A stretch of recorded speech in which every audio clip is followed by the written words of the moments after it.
FM5 TV, j'ai le plaisir de vous présenter toutes sortes de personnages dans mon émission. Et puis aujourd'hui, c'est un personnage particulier, Henri Azaël Massieu. Il s'appelle comme ça, il est historien, auteur, écrivain. Mais il est tellement plus que ça. Il est guadeloupéen, on va le découvrir tout de suite. Henri, bonjour. Bonjour. Je suis guadeloupéen, effectivement, nul n'est parfait. C'est ce qu'on dit. Et alors, parlez-nous un petit peu de vos origines, parce que Azaël Massieu, c'est un nom qui a une histoire. Oui, c'est un nom qui a une histoire qui, je crois, résume assez bien l'histoire de la Guadeloupe. Mon arrière-grand-mère, c'était une demoiselle Azaël, qui s'appelait Médélis. C'est joli. Très joli. Et elle a eu un enfant avec un blanc créole de la Basse-Terre qui s'appelait Massieu, dont le prénom était Saint-Léger. C'est prémonitoire. On l'appelait aussi Beaubrun. Mm-hmm. Alors cet enfant, quand il est né, son père ne l'a pas reconnu. Mais au fur et à mesure du temps, il s'est rendu compte que l'enfant était intelligent. C'était effectivement un des premiers jeunes gens, à la fin des années 1880, à rentrer dans la première école normale d'instituteurs de la Guadeloupe. Et quand il a demandé à son fils s'il pouvait le reconnaître, le gamin avait d'abord répondu non, et à force d'insistance, il a dit oui, mais avec le nom de sa maman devant. Oui, c'était sa demande. C'était sa demande. Oui. Donc, ça a donné Azaël Massieu. Alors, il se trouve que Médélis Azaël Massieu, dont le père se prénommait Adonis, Azaël, était une métisse de nègres et de Caraïbes. Parce que c'était des gens qui étaient originaires, pour une part, de la Dominique. Où, comme vous savez, il y a une réserve Caraïbe. Si bien que mon nom, Azaël Massieu, résume à peu près tout. Azaël s'était marié avec une demoiselle Cécé, qui était d'origine africaine. Il était lui-même d'origine Caraïbe, probablement déjà métisse de nègres et de Caraïbes. Et puis, sa fille était donc un mélange de tout ça. Ayant eu un enfant avec un blanc créole, le nom d'Azaël Massieu représente parfaitement la synthèse qui s'est opérée en Guadeloupe entre tout ce qu'il est convenu d'appeler des races. Alors c'est vrai que moi, si je parle d'un Guadeloupéen, je vais imaginer quelqu'un d'un peu plus bronzé que vous ne l'êtes. Donc le fait d'avoir eu un ancêtre blanc explique que vous ne soyez pas noir. Non, mais c'est beaucoup plus complexe que ça, parce que de tous les côtés, il y a eu des métissages, et il y a eu des blancs et des nègres du côté de ma mère, du côté de mon père, etc. Mais j'ai quand même choisi d'être quelqu'un. J'ai écrit un poème que j'ai donné à notre ami commun Marvin Sitter. J'ai écrit un poème qui s'appelle « J'ai choisi d'être nègre ». Et qui se termine de la manière suivante: « J'ai choisi d'être nègre pour être homme ». Parce que quand on dit nègre en Guadeloupe, on ne dit pas noir, on dit nègre. Ça a une signification précise. Ça ne concerne pas la couleur. Oui. Ça concerne le fait que nous sommes des gens qui ont été exportés comme esclaves sur des bateaux négriers. Alors, et moi, je veux bien être nègre. Oui. Mais alors, il y en a encore pour qui ce mot-là est vraiment tabou, voire même pris comme une insulte. Mais il est tabou, pris comme une insulte, moi je veux bien. Mais moi je dis que c'est honorable de se vouloir nègre. Je ne dis pas noir, de se vouloir nègre, comme l'a voulu, par exemple, le grand poète Gontran Damas. Danielle Apocal est venue sur ce plateau et elle m'a dit qu'elle aussi, pour elle, c'était important de se dire nègre, parce qu'au fond, noir, c'est une couleur. C'est comme si on définissait aussi un Chinois en disant c'est un jaune. Voilà. Et on ne le dit jamais, c'est un jaune. Voilà. Alors pourquoi on dirait un noir qu'il est un noir alors qu'en fait c'est une couleur? Oui. Moi, je me... Vous êtes un nègre. Bon. Alors, vous avez été surveillant d'externat, maître auxiliaire de français, prof de français au Cameroun. Et là, c'est qu'une partie de la bio. Vous avez fait l'ENA. En fait, je suis allé en stage à l'ENA parce que j'ai d'abord passé par l'école de l'administration centrale. Et pourquoi alors l'ENA? Mais écoutez, j'ai d'abord été prof. Je suis allé au Cameroun, j'ai eu un accident, j'ai perdu un œil, ça se voit. Quand je suis revenu, il y a eu en France une crise extraordinaire. Il y a eu la crise de l'enseignement, parce qu'on a démocratisé l'enseignement sans en prendre les moyens. Et je me rappelle que dans les années 65-66, il y a eu un très fort mouvement dans les lycées qui s'appelait le mouvement situationniste. Et ça a été le désordre le plus complet qui a révélé que rien n'était plus très sûr dans l'enseignement. Dans le même temps, moi, je me suis rendu compte que on était obligé de vivre des moments absurdes. Parce qu'on était contraint par des programmes, oui. Parce qu'il y avait des inspections qui vous imposaient un certain nombre de choses, et j'ai décidé de bifurquer. Donc, c'est encore le cas aujourd'hui. C'est encore le cas aujourd'hui. Oui. Mais, donc même si on n'est pas d'accord avec le programme, les professeurs sont obligés d'enseigner. Mais non, mais c'est absurde. On fait plus attention au programme qu'aux enfants. Vous savez, je vous ai donné tout à l'heure une petite brochure. Je n'ai pas quitté l'enseignement. Je n'ai pas quitté l'enseignement parce que je continue à travailler pour les enfants. Et je constate que c'est aujourd'hui le même marasme que celui que j'avais connu quand j'avais commencé à être enseignant. Donc j'ai décidé de quitter l'enseignement à cause de ça. Et j'avais fait une licence ès-lettres. J'ai acheté des bouquins de droit. Puis j'étais obligé de travailler parce que je n'avais pas de ressources. Et pendant 6 mois, je me suis payé le programme de licence et j'ai présenté le pré-concours à l'ENA. Et donc j'ai été dans une préparation à l'école, en même temps que dans un institut de sciences politiques. Donc j'ai appris les Sciences Po. Mais vous aviez une idée derrière la tête quand vous avez commencé ces études ? Vous aviez envie, par exemple, de faire de la politique ? Non, mais je voulais rentrer, pour quitter l'enseignement et rentrer dans l'administration, avoir une carrière un peu plus claire, un peu plus nette. La fonction publique, ça repose sur un statut où les choses sont à peu près claires. Dans l'enseignement, rien n'était clair. Puis j'avais noté au passage que la plus grande quantité de fous dans tous les corps de métiers de France, on la trouvait dans le corps enseignant. Ma mère a été enseignante toute sa vie, elle est à la retraite aujourd'hui. Mais c'est vrai qu'on dit que les hôpitaux psychiatriques, les plus grands patients viennent de l'enseignement. Mais bien sûr, mais bien sûr. Mais bien sûr, c'est Comment comme on ça. explique ça alors ? C'est un métier trop stressant Mais c'est un métier qui est extrêmement difficile.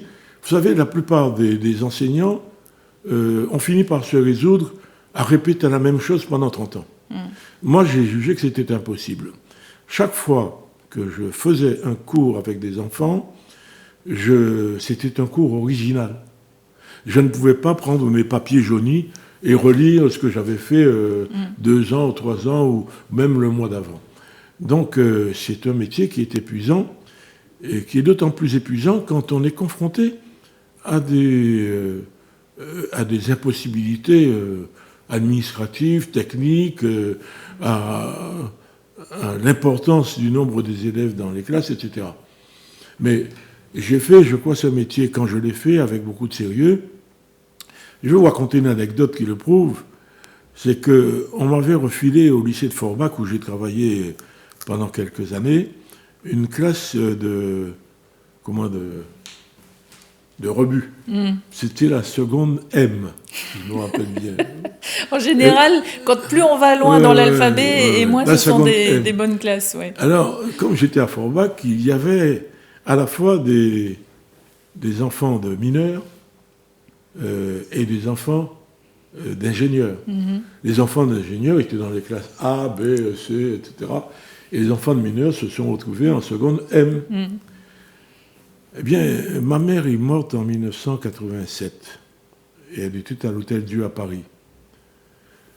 Le médecin qui la soignait, c'était un de mes anciens élèves du lycée de Forbach. Celui qui était en seconde M. En seconde M. Et j'ai eu un agrégé, plusieurs licenciés en droit, en philosophie et en histoire. C'est vous dire qu'il n'y a pas de choses, il n'y a pas d'enfants prédestinés. Tous les enfants sont intelligents. Et les conditions actuelles de l'enseignement ne prennent pas en compte cette donnée-là. C'est pourquoi vous avez arrêté d'enseigner. Voilà. Et alors, après l'ENA, vous êtes, je fais un raccourci, directeur général des services du département de la Guadeloupe, ensuite de l'administration régionale. Là, vous réalisez 10 ans de galère. Ah oui ? 10 Mince, ans de vous avez quitté l'enseignement pour quelque chose qui vous semblait le mieux au départ. Non, j'ai d'abord été en administration centrale, oui. où j'ai fait une très belle carrière d'administration centrale. J'étais administrateur civil, j'étais directeur de cabinet d'un établissement public national, où j'avais des fonctions qui étaient prenantes, intéressantes, et où je me suis... j'étais très, très intéressé. Et mais puis à ce moment-là, on est venu me chercher en administration centrale, parce que j'étais guadeloupéen. Guadeloupéen, comme je vous ai dit tout à l'heure, nul n'est parfait. Oui. Mais mon imperfection a été de céder à la pression douce et amicale de ma femme et de partir en Guadeloupe pour mettre en place en 1982 la décentralisation qui venait d'être votée. Et là, je suis tombé sur des gens incroyables, quoi. J'ai découvert des choses que je ne pensais pas pouvoir découvrir dans une administration. La corruption, le vol, la méchanceté, la perversité, j'ai tout vu. Alors, qu'est-ce que ça vous fait, justement, vous, en tant qu'ex-professeur qui avait quitté l'enseignement et qui avait fait ces études à l'ENA et toute cette préparation en vous imaginant trouver mieux, quelque chose de mieux dans l'administration, et finalement, vous vous retrouvez à quelque chose qui vous dépasse? J'avais quand même... Ça ne m'a pas dépassé. J'avais un idéal, tout de même. C'était d'essayer de faire en sorte que mon petit pays, ma petite patrie, la Guadeloupe, puisse... voir trouver des jours meilleurs, qu'elle puisse s'améliorer, qu'elle puisse voir enfin quelque chose de convenable. Et puis, je m'y suis attelé, mais j'ai rencontré des difficultés énormes, des difficultés 100 fois plus grandes que toutes celles que j'avais pu rencontrer en France hexagonale. Oui. J'avais été responsable d'un important chantier, bureau de travaux, de matériel sur l'ensemble de la France. Où j'avais 100 services départementaux, des maisons de retraite, des écoles de rééducation professionnelle sous mes ordres et sous ma tutelle. Mais jamais je n'avais rencontré les difficultés que j'ai rencontrées en Guadeloupe, où tout est contourné, tout est fait à l'envers. Comment vous avez appréhendé ça ? Quand vous avez découvert ça? Ah, j'ai très mal appréhendé. Ben, écoutez, quand vous constatez, par exemple, qu'un mètre cube de béton à l'époque, ça coûtait 400 francs. 400 francs, mettons 400 francs. Et que dans les marchés qui sont présentés par les services, le mètre cube est porté à 1200 francs. Waouh. Vous vous demandez automatiquement où va la différence. Oui. Et quand vous découvrez par-dessus le marché que la différence, elle va dans la poche de certains élus, ça fait mal. Et que vous ne pouvez pas protester officiellement. Ben non. Bon. Quand vous déclarez officiellement, par contre, que devant tout le monde, devant l'Assemblée départementale, qu'on pourrait parfaitement procéder à une analyse des coûts pour permettre de faire des devis convenables pour les travaux publics. Et qu'on vous répond droit dans les yeux que ce n'est pas l'habitude ici, que l'habitude qui a été prise pour calculer les prix, c'est de faire une moyenne des prix des 10 dernières années. Waouh. Ça fait rigoler, mais ça fait mal. Il y a quelqu'un qui se frotte les mains en même temps. Mais il y a quelqu'un qui se frotte les mains en même temps. Oui. Voilà le type d'expérience que vous avez vécu. Que j'ai vécu. Ouais. Ou bien donc encore, c'est comme ça, quand vous dites 10 ans de galère, c'est toutes ces choses... Je me suis battu contre ça. J'ai 10 ans de galère, parce que les premières 5 années que j'ai passées avec la présidente du Conseil général, ça a été ça. Les années suivantes, c'était pas le même genre de galère, parce que je suis tombé sur des gens convenables. D'accord. Comme je citerai un nom, là, parce que c'était mon ami, il est mort, c'est Félix Proto. C'est un type très bien, qui avait une idée prospective du devenir de son île. pays. Est-ce qu'il y a encore des gens comme ça, justement, vous, avec le recul? Il y en a, mais on les étouffe. On les étouffe. Je peux vous donner 100 exemples. Vous savez, avec Félix Proto, par exemple, on a construit en 6 ans, on a construit 8 lycées. 8 lycées en 6 ans. Pourquoi on a construit 8 lycées? Parce qu'en 300 ans, il y avait que 2 lycées en Guadeloupe. Et la Ça veut dire que l'État n'avait jamais fait son job. Oui. Bon, en même temps, les élus locaux n'avaient pas demandé non plus. Les élus locaux n'avaient aucun pouvoir. C'était le gouverneur qui décidait. Ah, d'accord. Les conseils généraux, c'était fait pour la frime. C'est le préfet qui présidait, c'est lui qui décidait. Concernant les communes, c'était la commission NAH, où on organisait les choses à la volonté du gouverneur, qui était en fait un proconsul. Donc, on a construit ces lycées. Donc là, on parle de quoi? Des fin années 80 à partir de 86. Puisque c'est en 86 que la région a été instaurée et que le président de la région m'avait demandé de venir travailler avec lui. Mais, donc ça, c'est plutôt la bonne nouvelle dans ces 10 ans de galère. C'est qu'il y a quand même eu des choses... J'ai trouvé... Alors on a construit. Mais après, il a fallu avoir des profs pour meubler les lycées. Et il n'y avait pas de profs guadeloupéens, donc il fallait aller les chercher ailleurs. On a construit ces lycées, pourquoi? C'est 7 lycées. Et on a aménagé les autres. Pourquoi? Parce qu'il n'y avait que 30% des enfants en âge de rentrer en classe de seconde qui pouvaient accéder au lycée. Alors qu'en France, il y en avait déjà 75%. 30% parce que justement, il n'y avait pas assez de place. Bon. Alors, quand on a construit les lycées, il a fallu se battre pour avoir des profs. Mais oui, c'est comme ça. Et vous en avez trouvé? Et on a trouvé des profs, on a fait venir des profs de France, et puis on a trouvé surtout, c'est pas trouver des profs, c'est qu'il faut avoir les financements, les budgets, les postes, parce que les profs, ça se trouve. Vous savez, je dis souvent que un des plus gros réservoirs d'intelligence du monde, c'est les Antilles. Pas seulement la Guadeloupe et la Martinique, mais Haïti aussi. C'est une terre absolument prolixe en intellectuel et en intelligence. Les très grands écrivains en Haïti, en Martinique aussi, en Guadeloupe aussi. Donc, c'est pas l'intelligence qui manque. Moi, je suis tombé à un moment de transition. On était en train d'abandonner, on avait presque fini d'abandonner, la filière canne-sucre, en instaurant un peu la filière banane, mais enfin, selon des principes qui étaient un peu brinque-ballants. En abandonnant la filière canne-sucre, on abandonnait une économie agricole de production. Et remplacée par quoi? Par rien. D'où nous avions... Mais alors, c'était quoi? Qu'est-ce qui avait motivé cette envie d'arrêter justement la production, cette filière? J'avais découvert en arrivant à la Guadeloupe que depuis 1933, pratiquement les usiniers n'avaient consenti aucun investissement dans les usines. Il n'y avait plus d'investissement depuis 1933, depuis avant la guerre. C'est-à-dire qu'une usine travaillait sur avec son du matériel acquis, obsolète, avec des choses qui ne collaient pas, rien n'était mécanisé, et puis ça procédait aussi du désir des grandes entreprises métropolitaines de retirer leurs billes. En Martinique, ce n'était pas tout à fait la même chose. Mais en Guadeloupe, 80% des terres cultivables appartenaient à de grands groupes financiers métropolitains. Le groupe Boussac, Empêche-Nègre, les Grands Moulins de Paris, etc., etc. Donc, les Guadeloupéens n'étaient pas propriétaires de leurs terres. Et ces grands groupes n'avaient qu'une envie, c'est de retirer leurs billes, tout simplement parce que le sucre de canne n'était plus rentable au regard du sucre, d'abord, des betteraviers, et puis ensuite au regard du coût du sucre, ou bien de Cuba ou du Brésil. Et par conséquent, leur objectif, c'était de tirer leurs billes.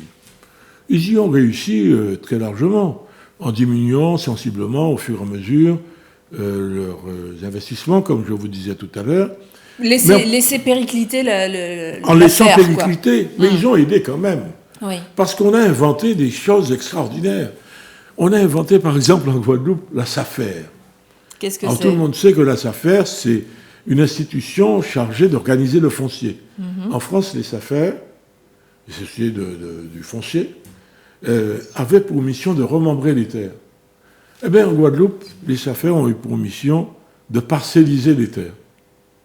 Donc ces terres qui appartenaient aux grands groupes métropolitains ont été redistribuées. Ça permettait aux grands groupes, notamment la Générale Sucrière et la SIAPAP à Pointe-à-Pitre, qui était le relais de ces grands groupes sucriers, de revendre les terres parcellisées par petits lopins à des prix exorbitants, ce qui leur a permis, bien entendu, de récupérer leur mise. De récupérer leur mise et au-delà.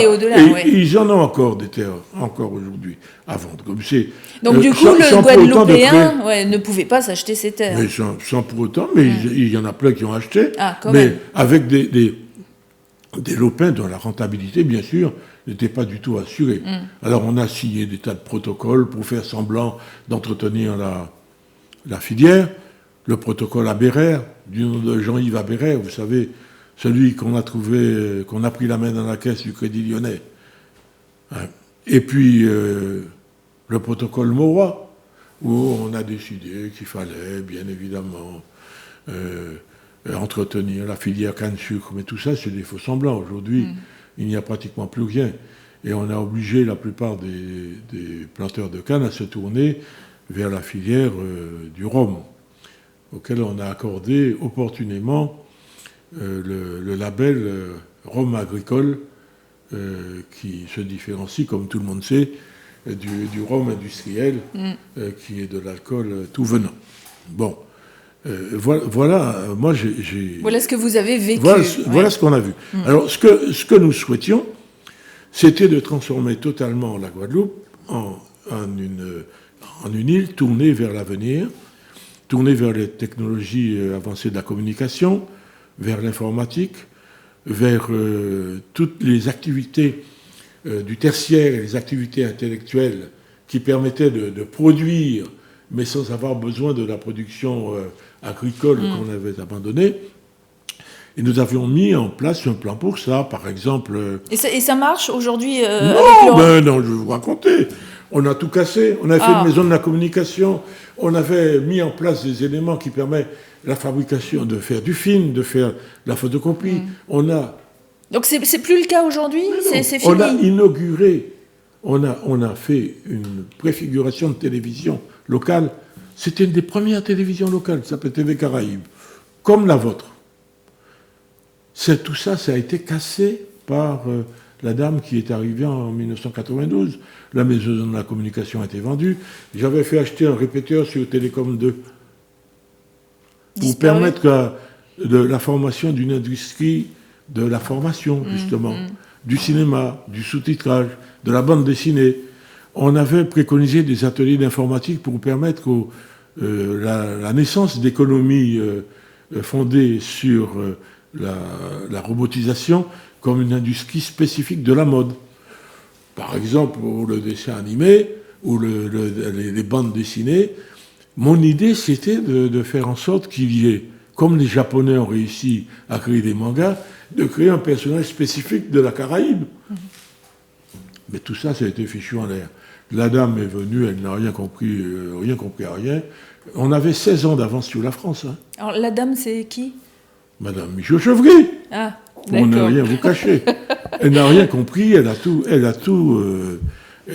éradiqué avec Donc, la complicité. vous avez terminé votre carrière quand même en gardant un bon souvenir, ou vous avez encore un petit goût amer ? Non, mais j'ai de la Guadeloupe, c'est un pays superbe, hein, c'est magnifique, et puis j'adore me baigner à Saint-François quand l'eau fait 28 degrés, c'est incroyable, c'est magnifique.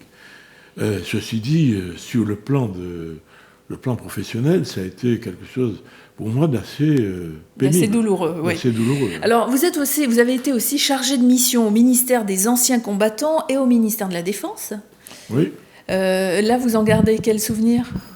Mais là, j'ai gardé un souvenir relativement heureux. En fait, j'ai été chargé de la communication et de la mémoire des anciens, des guerres diverses. J'ai gardé c'était un placard pour moi. Hein. me fait aucune illusion. Mais j'ai gardé un bon souvenir parce que ça m'a permis de fabriquer un tas de choses. Je vous ai donné là des petites, des brochures. Absolument. Des brochures telles que celles que je fabriquais. L'Empire dans la guerre 39-45, l'Empire dans la guerre 14-18. Mais j'en ai fait plein d'autres. Il y a une brochure sur l'entre-deux-guerres. On vous a laissé faire tout ça pour sur un devoir de mémoire. J'aime pas tellement le terme de devoir de mémoire, sur vraiment la mémoire des conflits, la mémoire des guerres. Et j'ai eu du mal d'ailleurs à réaliser ces brochures parce que chaque fois qu'on parlait d'outre-mer, il y avait toujours un peu de réticence quand même. Et pourquoi alors? Parce qu'il y a des choses qu'il ne faut pas dire? Il y a des choses qu'il ne faut pas dire. Quand on parle, par exemple, dans une des brochures qu'on avait faites sur les spahis, les anciens combattants du Maroc, j'avais employé le terme de troupes indigènes. Oui, ce qui était le cas. On l'a censuré. Mais c'est réellement alors comme que les indigènes, ça a bien existé, et que les troupes indigènes ont bien existé. Mais c'est pas bon de réveiller la mémoire. D'accord. C'est pas bon de réveiller la mémoire de certaines choses. C'est bien que... J'ouvre juste par hasard celui-ci et je vois 1940-1944, la Polynésie française en guerre. Oui. Donc en fait, ça ne se limitait pas, ça ne se limitait pas aux Antilles. C'est l'Empire dans son ensemble. C'était la Polynésie, c'était le bataillon du Pacifique, c'était... Et puis c'était aussi les pilotes. C'était aussi les pilotes. Alors là, je montre un DVD parce que vous avez réalisé un documentaire, c'était en 2011, qui s'appelle Rêve d'envol, et c'est l'histoire d'une vingtaine de pilotes des Antilles et de Guyane qui ont été envoyés pendant la guerre en formation. Au Maroc. Et en fait, ils sont arrivés trop tard pour se battre. Voilà. Après la formation, la guerre était finie. Donc la guerre était finie. Et pour certains, ils sont restés dans l'aviation. Pour d'autres, ils ont vaqué à d'autres occupations. Donc tout ça est raconté dans ce DVD. Là-dedans. Mais ceci dit, sur les pilotes, il y a eu des épisodes de la guerre assez extraordinaires. Il y a un pilote martiniquais qui s'appelait Rejon pendant la Grande Guerre. Il y a eu le pilote d'origine martiniquaise Sauval sur la Deuxième Guerre mondiale. Il y a eu aussi un pilote tahitien qui est relaté dans ces petits volumes, là, dans ces petites brochures. Mais je n'ai pas fait que sur ça. J'ai fait une brochure sur Jean Moulin, j'ai fait une brochure... Où est-ce qu'on peut les retrouver aujourd'hui? Ils ont disparu ou on peut encore les trouver? Chez moi. J'en ai gardé quelques-uns. Il faudra aller voir Henri, donc. Et puis, il y a ça que j'aimerais montrer. C'est le dictionnaire biographique des Guadeloupéens, Guyanais et Martiniquais. C'est tous les gens qui ont fait ces pays que vous recensez dans ce dictionnaire. Il n'est pas encore disponible. Non, il n'est pas encore disponible. Il en est au stade, ça c'est une maquette, il en est au stade de la correction, des corrections. Les corrections je fais tout moi-même, je mets tout en page moi-même, les images, je dactylographie moi-même. C'est un vrai dictionnaire. Donc évidemment, comme un dictionnaire, c'est par ordre alphabétique. Oui. Donc là, vous avez le premier volume, il y en aura 3 comme ça. Alors, vous vous rendez compte, ça fera à peu près 3000 pages. C'est un travail énorme, ça. C'est un travail considérable, oui. C'est plusieurs années de travail. C'est plusieurs années de travail. Ça fait longtemps que j'ai accumulé des choses comme ça. Mais je dois dire que pour moi, c'est un travail qui est important parce qu'il y a beaucoup d'historiens, il y a beaucoup de gens qui disent des tas de choses très intéressantes dans des tas de bouquins dispersés. Et en définitive, personne ne sait rien sur rien. C'est vrai. Alors, il fallait un ouvrage de référence. Je me suis dit, par référence à une réflexion de mon ami Oruno de Nilara, je me suis dit que depuis le début de la Troisième République, on avait mené à l'égard des Antilles une véritable politique de l'oubli. Politique de l'oubli. Vous savez ce que ça veut dire, ça? Politique de l'oubli? Ça veut dire qu'on a contraint les gens à oublier leur passé. On leur a mis dans les yeux, le regard tourné vers l'infini, les devises de la République, les valeurs de la République, liberté, égalité, fraternité, la patrie, tout ça. Nos ancêtres les Gaulois. Nos ancêtres les Gaulois, c'était très beau. Vous savez, quand j'étais gamin... Mais du coup, c'est même pas que les Antilles, c'est tous les territoires français. Mais bien sûr. Ou en tout cas colonisés, mais bien sûr. Oui. Quand j'étais gamin, la première chanson que j'ai apprise à l'école maternelle, c'était « Le pinson fait mon bonheur ». Le pinson fait mon bonheur, c'est l'oiseau que je préfère. Il n'y a pas de pinson à la Guadeloupe. Enfin, Oui. Donc, Oui. l'oubli. Mais les instituts étaient formatés pour ça. Si bien qu'on ne sait rien de notre passé. Alors moi, j'ai fait... D'autant qu'à l'époque, les anciens, c'était une mémoire orale qui se transmettait comme ça. Non seulement c'était une mémoire orale, mais tous nos instituteurs avaient été formatés par référence aux valeurs de la République. C'est allé tellement loin que les conseils généraux de la Guadeloupe et de la Martinique dans les années 1880 ont voté des motions pour avoir le droit d'aller se faire tuer à la guerre. D'aller quoi? J'ai pas Se faire tuer à la guerre. Ah oui. Mais oui. Si bien qu'en 1895, on a voté une loi autorisant la conscription des originaires des vieilles colonies. Et c'est ainsi que les premiers contingents, notamment de la Guadeloupe, sont partis en 1913 et que les Guadeloupéens, les Martiniquais... sont allés se battre pour la France, oui. Pendant la guerre, des participants très importants, puisque j'ai calculé qu'il y avait à peu près 25% de la population mâle active de la Guadeloupe qui était partie. Ah oui, c'est énorme. Oui. Oui. Donc, c'était une espèce de C'est-à-dire qu'on voulait les oublier, mais en même temps, pendant la guerre, c'était bien pratique de les avoir, c'est ça? C'était bien pratique. Vous savez, pendant la Grande Guerre, vous avez trouvé là des choses absolument incroyables. En tout cas, ce dictionnaire, il faudra venir nous le dire quand il va sortir, parce que là, on voit la grosseur du volume, il est énorme, et il y en aura 3 comme ça. Pendant la guerre, en Afrique, on avait demandé aux députés du Sénégal de recruter les soldats. Alors, on lui avait demandé 6 000 soldats pour combler un peu le creux démographique de la France. En 6 mois, il en a recruté 70 000. Waouh! Comment il a fait? Il promettait, il passait des contrats de bien manger et d'être bien habillé. Et ça suffisait? Oui. Et en plus, il y a eu une pluie de décorations pour les fils de chefs. Et puis, les chefs ont poussé à la roue. Mais en fait, il y a eu pas mal de recrutement de force. Oui. Mais aux Antilles, ça n'a pas été loin non plus. Il y a eu un enthousiasme, certes, mais je vous assure qu'il y a eu de sacrés problèmes. En tout cas, moi, je trouve ce projet de dictionnaire formidable. Il faudrait qu'il y en ait, en fait, pour tous les Outre-mer. Mais oui, c'est vrai, mais j'espère que ça servira de base. Bien sûr. Je ne prétends pas être exhaustif dans ce dictionnaire, mais je crois que je cite l'essentiel. J'ai retrouvé des tas de gens qu'on a oubliés, des gens on avait totalement squeezés.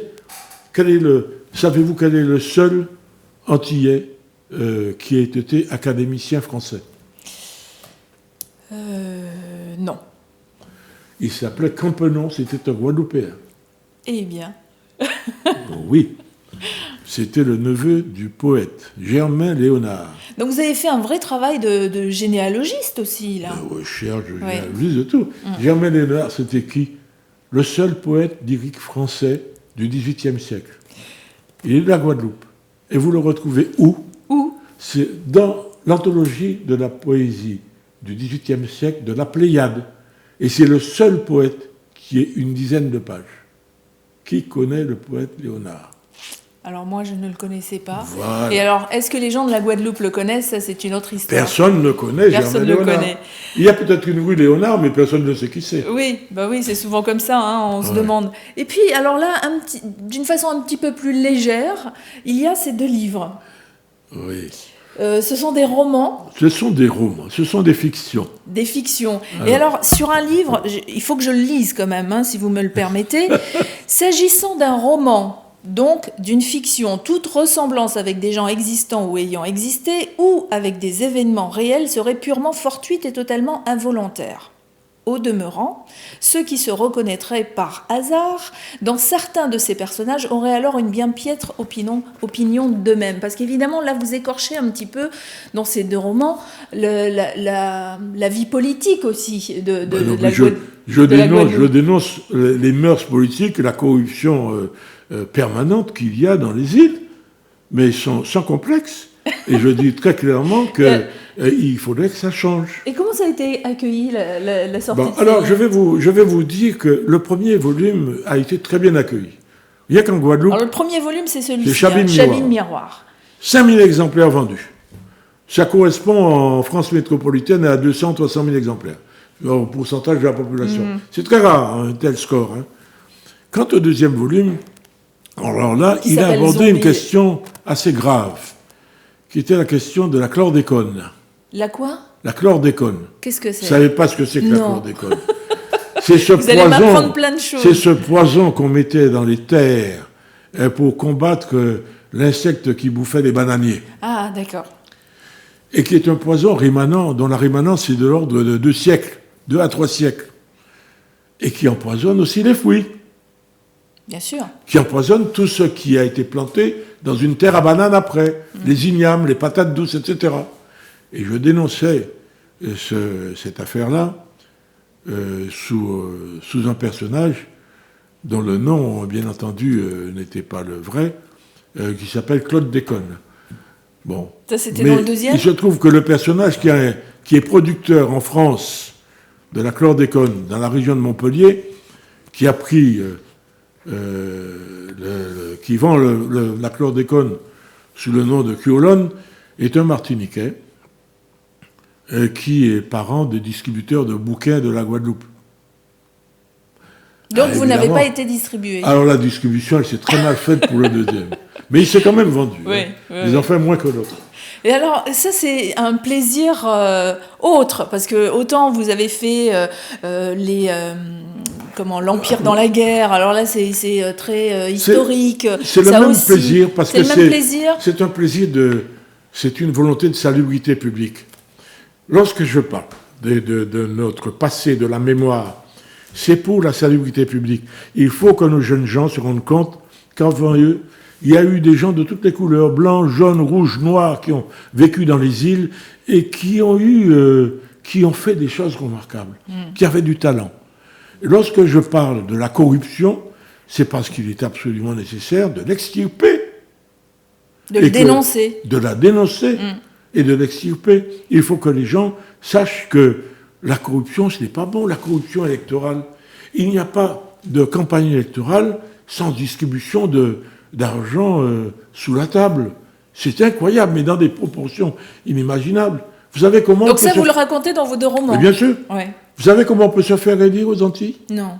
D'abord, au moins 6 ou 7 mois avant l'élection, il faut aller consulter tous les gadets des affaires du coin. Le gadet des affaires, c'est le diseur de Bonaventure, le sorcier du coin. Et puis lui fait le travail avec sa clientèle. Et il est aussi correspondant des renseignements généraux à qui il diffuse la bonne parole. Bon, et puis là, il faut le payer, bien entendu. Et puis ensuite, on arme une armée de vonvons. Vous ne savez pas non plus ce que vonvon, puisque vous n'êtes pas des Antilles. Le vonvon, c'est le bourdon. C'est le nom local du bourdon. Et vonvon, ça imite son oui. Le vonvon. Alors, l'armée de vonvons, c'est des jeunes femmes ou des jeunes gens à qui on donne un petit paquet de billets et qui vont distribuer dans toute la population. Alors, si vous n'avez pas distribué la quantité d'argent nécessaire pour vous faire élire, vous aurez moins de vonvons et donc moins de... Vous n'avez pas de vonvons, vous n'avez pas de galettes des affaires sous la main, vous êtes sûr. Alors, moi, j'ai été Mais alors, c'est marrant, parce que quand vous dites ça aujourd'hui, là, les politiques vous tirent dessus. Mais bien sûr. Qu'est-ce que ça peut me faire? Moi, écoutez... Vous remarquez, au Cameroun, on vous a tiré dessus, vous avez reçu une balle, c'est autre chose. J'ai 75 ans, je suis pas prêt, je suis pas dans la première jeunesse. Qu'est-ce que vous voulez que ça me fasse que les politiques m'en veuillent? Mais évidemment qu'on m'en veut. Bon, on m'a lancé des menaces. On m'a fait toutes sortes de misères. Mais je me suis défendu. Je suis toujours là. Vous êtes toujours là. Et j'ai gagné un certain nombre de procès. Alors, juste avant de démarrer l'émission, on va terminer là-dessus. Je voudrais quand même que vous donniez votre sentiment sur la Guadeloupe aujourd'hui, parce qu'on a vu un petit peu tout ce que vous avez traversé, tout ce que vous avez essayé de faire. Quel est votre regard aujourd'hui sur la Guadeloupe? Mais moi c'est un regard... à la fois désabusé et extrêmement peiné et malheureux, parce que je vois que la Guadeloupe est en train de sombrer. Elle est en train de sombrer. Il y a eu récemment un événement auquel on n'a pas prêté grande attention. C'est la coupure en deux de l'université Antilles-Guyane. Je vous ai dit tout à l'heure que cette université Antilles-Guyane avait été fondée sur la médiocrité. Tous les Antillais, Guadeloupéens, Martiniquais ou Guyanais de valeur qui auraient souhaité revenir dans leur pays enseigner, prêcher la bonne parole, on les a systématiquement refusés. On a recruté sur place des demi-ratés ou des gens à qui on voulait faire intégrer l'enseignement de l'administration pour qu'ils soient un peu moins indépendantistes. Mais l'université, on l'a laissé péricliter, on l'a laissé tomber dans l'ornière de la prévarication. C'est pour ça qu'il y a tellement de Guadeloupéens, tellement de On a même Martiniquais. découvert un professeur qui avait piqué dans la caisse 3 millions. Vous vous rendez compte ? Qui était responsable d'un... Donc cette université ne fonctionne pas aujourd'hui ? Non, mais elle a été coupée en deux. Bon.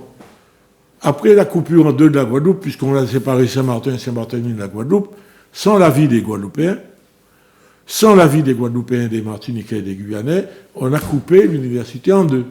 Pourquoi ? Parce qu'on veut faire de l'université de la Guyane une université d'excellence en rapport avec la station de Kourou.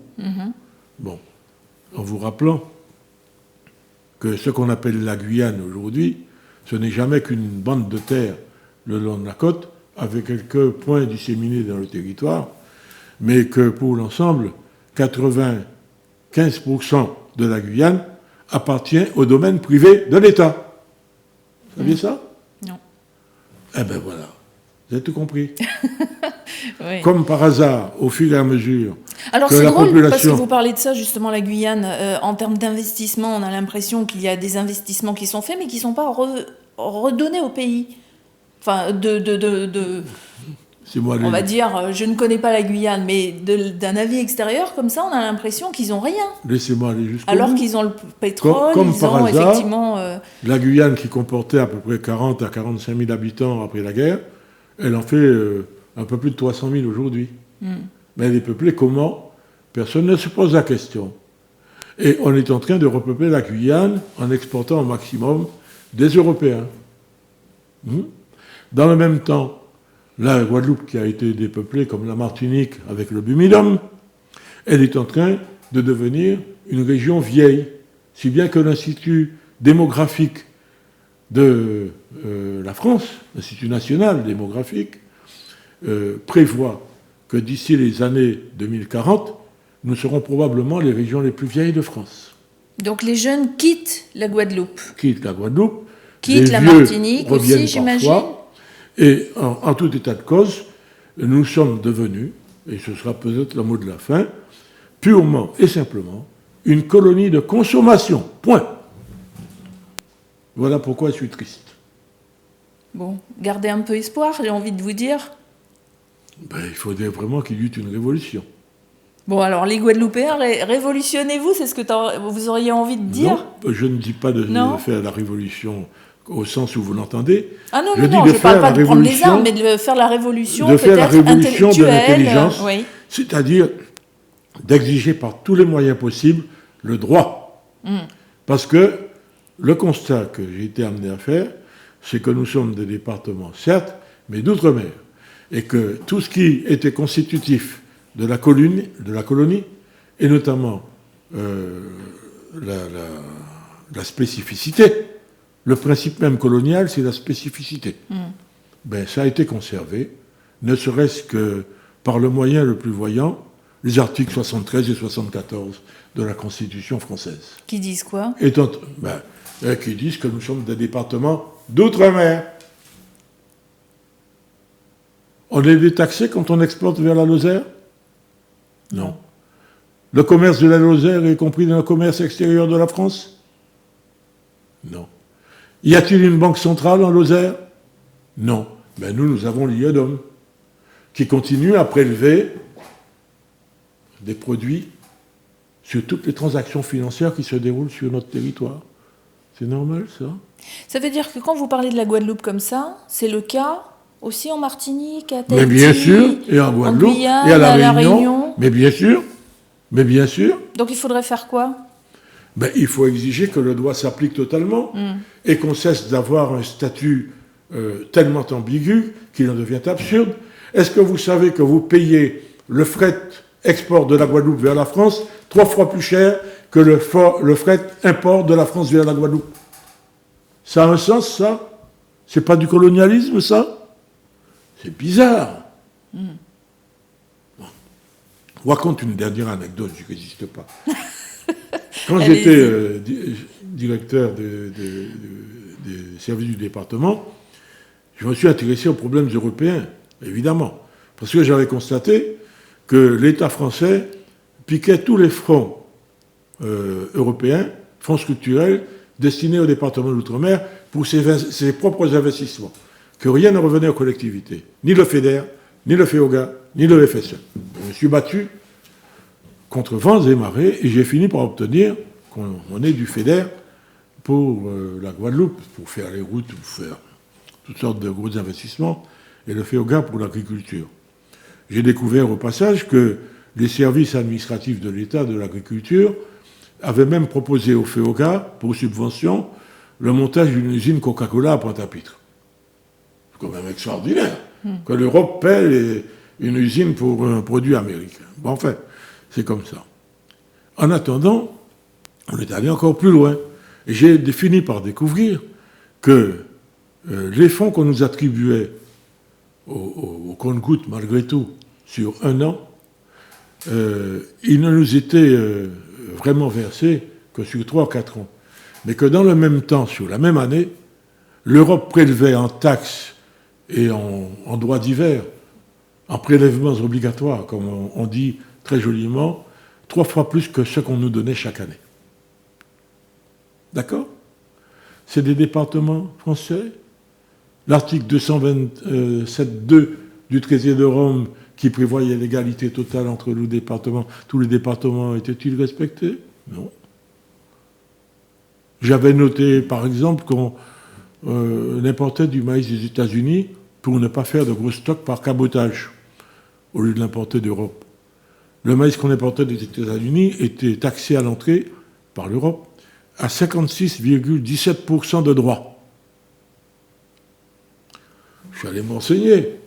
Je suis allé voir comment ça faisait quand on arrivait, on importait le maïs à partir du Havre. Mais il payait 14% de droits. Je suis allé à Bruxelles. J'ai demandé pourquoi ça se passe comme ça. Et à Bruxelles, on m'a répondu, mais il y a des paramètres définis par une équation, et dans un de ces paramètres, il y a la distance au port d'attache qui est Amsterdam. Le Havre étant à 500 km d'Amsterdam et Pointe-à-Pitre à 8000 km, ben, la taxe variait en fonction de la distance à ce port d'attache. Nous sommes des départements français ou des départements d'outre-mer. Il y a des tas de choses comme ça, mais je pourrais vous en citer à l'infini. Quand vous consultez les comptes des banques, le Crédit Agricole ou la BNP, etc., vous constaterez une chose très simple. C'est que les crédits qui sont accordés aux tiers sont accordés pratiquement uniquement pour la consommation. D'accord, donc vous pas êtes pour l'investissement. Pas pour voilà. Vous êtes un SMIC en Guadeloupe, vous pouvez acheter une voiture à crédit. Faites ça ici. Je peux pas? Mais non. Vous êtes au SMIC, si vous n'avez pas les moyens de rembourser, on ne vous donne pas de prêt. Oui. Mais en Guadeloupe, aucun problème. Ça marche comme ça. Donc là, c'est pour les produits à la consommation. Mais uniquement les produits à la consommation. Je suis entrepreneur guadeloupéen, j'ai envie d'investir dans mon pays. Là, on me prête aussi? On vous prête si on juge que c'est rentable au regard des produits qui sont importés de même qualité. Or, comme les produits qui sont importés bénéficient de toutes sortes de facilités, donc en fait, on ne peut pas concurrencer. Oui. Je peux vous donner des exemples. Bon. On ne va pas en donner d'autres. Ah oui. Parce il nous faudrait la journée pour raconter tout ça. Mais en tout cas, merci d'avoir donné votre sentiment sur la Guadeloupe, d'avoir raconté un petit peu votre vie, votre carrière. Reçu. C'est avec plaisir. Et j'aurais préféré que pouvoir dire des choses bien plus belles de la Guadeloupe, mais à part la douceur de l'eau à 28 degrés sur une plage de Saint-François, je regrette. Je ne peux pas dire des choses qui ne sont pas vraies. L'île aux belles eaux, Karukéra, vous vous rendez compte? Il y a un problème de distribution de l'eau en Guadeloupe. Actuellement, vous avez entendu parler de ça? Oui, absolument. Et ça fait un grand scandale. L'île aux belles eaux. Il y a de l'eau en quantité phénoménale, dont on a usé n'importe comment. On a fait une irrigation. Ah, l'irrigation, j'oubliais ça. Ça coûte 25 000 balles partout dans le monde. En Guadeloupe, ça a coûté 150 000 balles le kilomètre. Bon, aujourd'hui, vous vivez à Paris? Ah, je vis à Paris. Je suis enfermé chez moi. Je m'occupe, j'écoute de la musique, beaucoup de musique. J'écris, je compose. J'ai même fabriqué des biguines. Oui, c'est vrai, j'en avais pas parlé, mais vous avez fait un CD Ad Vitam Aeternam, vous avez écrit la musique, les paroles, la ce musique, CD. les paroles, oui. Voilà, mais on n'aurait pas assez d'une journée, ni même peut-être d'une vie pour définir tout le personnage qui est Henri Azaël Massieu, historien guadeloupéen, auteur, écrivain et plein d'autres choses. Si vous avez envie d'en savoir plus, il n'a pas de site web, il n'a pas de page Facebook. Non. Mais peut-être qu'il reviendra sur notre plateau pour nous parler d'histoire de la Guadeloupe, pourquoi pas. Merci Henri. Je vous remercie.